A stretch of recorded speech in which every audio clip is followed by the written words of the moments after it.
France Info. 1 degré de conscience avec Emma Aziza, bonjour. Bonjour. Experte en hydrologie, spécialiste de l'adaptation de nos sociétés au changement climatique. On parle beaucoup d'une sorte de canicule hivernale en ce moment, le terme est impropre. La canicule, c'est pour l'été quand il fait vraiment très chaud, mais il illustre bien que cette douceur de début d'année, elle est très très inhabituelle.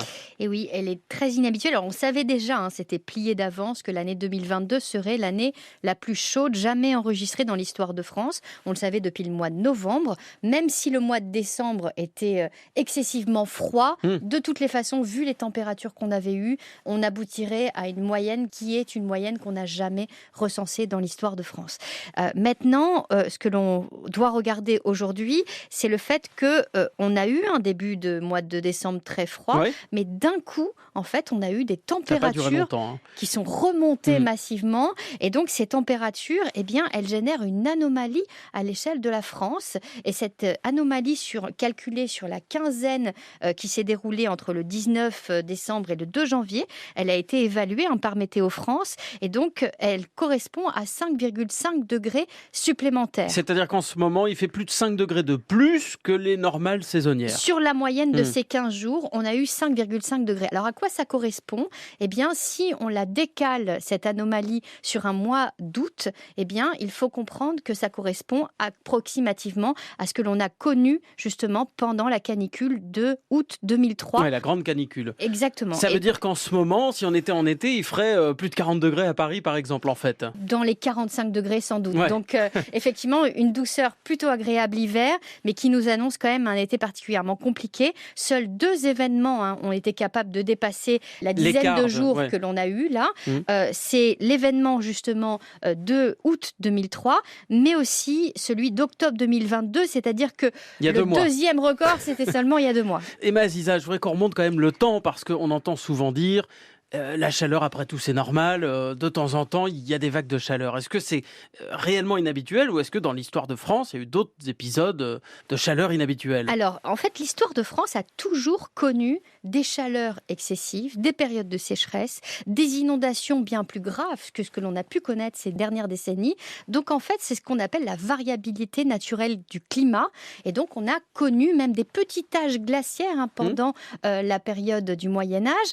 Par contre, ce que l'on voit aujourd'hui, c'est quelque chose de complètement différent. On est sur une tendance qui évolue mois par mois et qui nous raconte à chaque fois une histoire où tous les mois sont en train d'avoir des anomalies de température. Alors que quand on remonte dans le temps, par exemple, je vous donne un exemple, en 1334, tenez, je vous lis la chronique qu'il y avait en 1334. La chaleur et la sécheresse furent si excessives que les personnes de tout âge et de tout sexe changèrent de peau comme des serpents.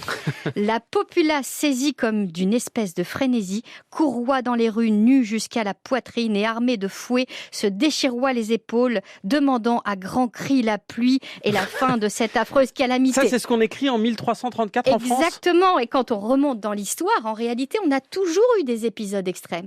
Là, c'est quelque chose d'absolument différent. C'est-à-dire qu'on est sur quelque chose qui est en train de se tracer, mais tous les mois. C'est pas quelque chose qui revient tous les 100 ans, tous les 1000 ans.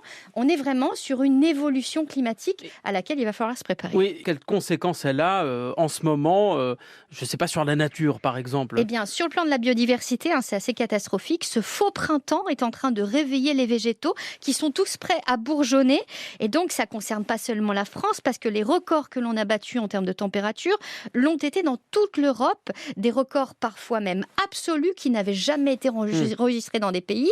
Et puis surtout, on imaginait un peu que ce changement climatique arriverait par le bas, que ça concernerait surtout d'abord l'Espagne et le Portugal, l'Italie.